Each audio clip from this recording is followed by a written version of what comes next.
Dan di Indonesia perlu kita perbaikin teman-teman, selalu ada persepsi insya Allah itu seakan-akan tidak pasti. Justru kalau pasti bilang insya Allah. Insya Allah lebih hebat dari kata-kata pasti. Datang ya, insya Allah. Berarti pasti datang itu. Karena kita sudah bilang insya Allah berarti Allah kan, kalau Allah izinkan saya masih hidup, saya akan datang. Jangan dibalik, jangan insya Allah berarti ya bisa saja datang, bisa enggak. Ya? Kalau kita nggak bisa telepon, batalkan, maaf ya saya nggak bisa, batalkan. Jangan tiba-tiba nggak datang, orang nunggu sampai berjam-jam. Saya subhanallah pernah sekali ke Jeddah, bawa barang amanahnya orang dari Indonesia, saya telepon orangnya, itu sampai mungkin 6 jam kali saya nunggu. Tunggu dari, sudah pakai baju ihram, nunggu di pinggir jalan, di tempat halte bus. Teleponnya, akhi ini ada amanah, titipan dia. Oh iya baik, saya datang sebentar, 10 menit lagi. Baiklah, 10 menit sebentar. 10 menit, nggak ada. Telepon nggak diangkat. Setengah jam saya temu lagi masuk. Oh iya sebentar lagi 10 menit. Begitu terus sampai 6 jam. Ya akhi, kalau ente nggak mau datang bilang, saya mau umroh ini. Ini nggak mungkin saya pegang terus seperti ini. Gitu kan. Akhirnya saya bawa ke Mekah. Nanti selesai, setelah itu boleh dititipin sama orang lain yang bisa sampaikan ke dia. Tapi untuk apa janji orang kalau nggak bisa? Maaf, saya nggak bisa. Ya. Ada kaidah penting dalam hidup seorang mukmin, yaitu fi kulli sarahatin rah. Fi kulli sarahatin raha. Garis bawahi dan hafal itu ya. Bagi yang hafal ini saya kasih buku nanti. Coba ulangi. Oh ya. Kayak orang bisik-bisik. Di setiap keterus terangan ada ketenangan jiwa. Terus terang. Datang ya, saya nggak bisa. Bantu saya nggak bisa. Bantu saya, iya saya bisa. Nggak usah basa-basi. Orang mukmin nggak punya dua wajah, satu wajahnya. Iya enggak, clear. Halal haram. Udah, nggak usah janji-janji. Nggak usah pakai nggak enak. Oh ini karena kita kadang-kadang di Indonesia ini nggak enaknya salah tempat. Mau diajak ke tempat salah, nggak enak nih. Iya nanti saya datang gampang. Padahal sebenarnya nggak mau datang. Nah, saya nggak bisa datang, haram itu. Nggak boleh saya datang. Saya sudah ikut pengajian loh. Oh kau sekarang berubah ya? Iya, saya berubah menjadi lebih baik, beriman. Mudah-mudahan kau juga bisa rasain. Gitu. Ayo kita ketemu di diskotik ya, nggak bisa, haram. Saya sudah tahu sekarang. Kamu yang hadir pengajian saya ya balik aja dia. Besok nggak telepon lagi tuh. Dia sudah tahu udah berubah nih. Jadi mestinya begitu.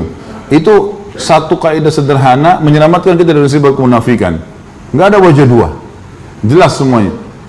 Ini orang kalau berumah tangga enak, orang kalau berparabisnis enak, orang jadi atasan enak, jadi bawahan enak, semua enak.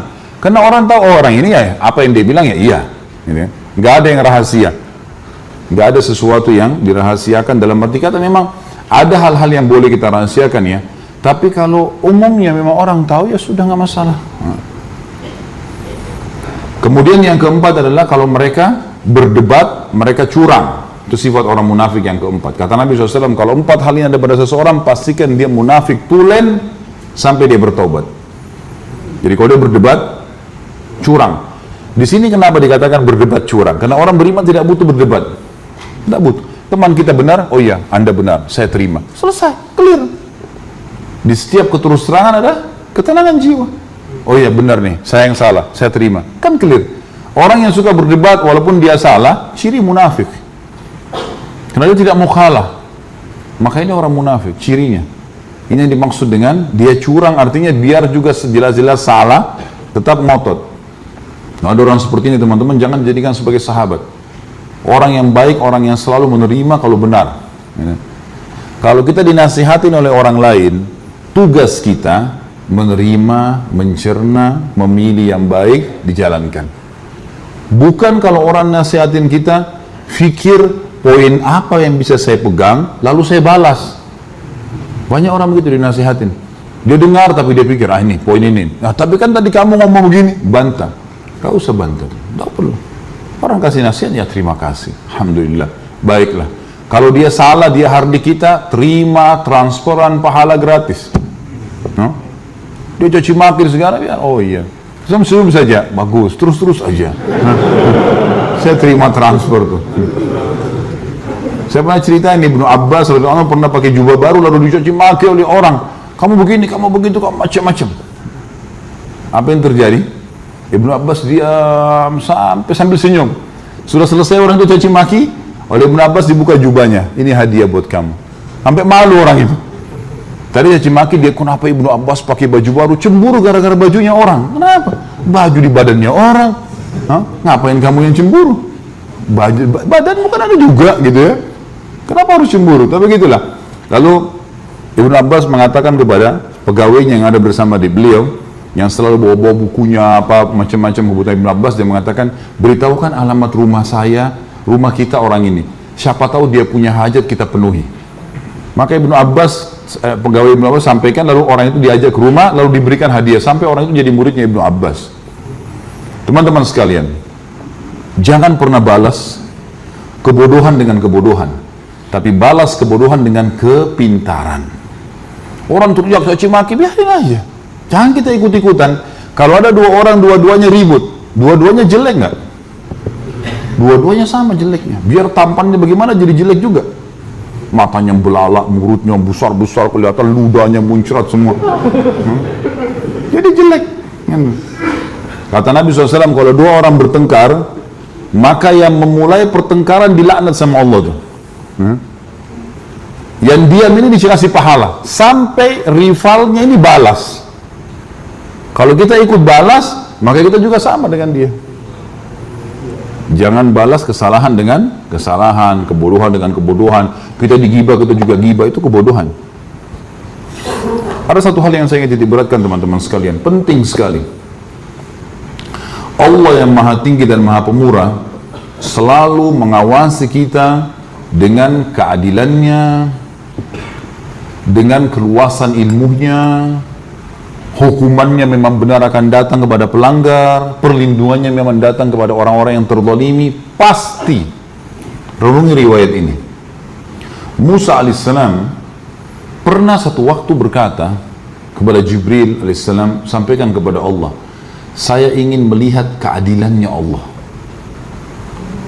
Allah balas melalui Jibril alaihissalam, sampaikan kepada Musa, hai Musa, kau tidak bisa sabar kalau mau menilai keadilanku. Kau manusia, punya kapasitas. Susah kau mau menilai keadilannya sang pencipta.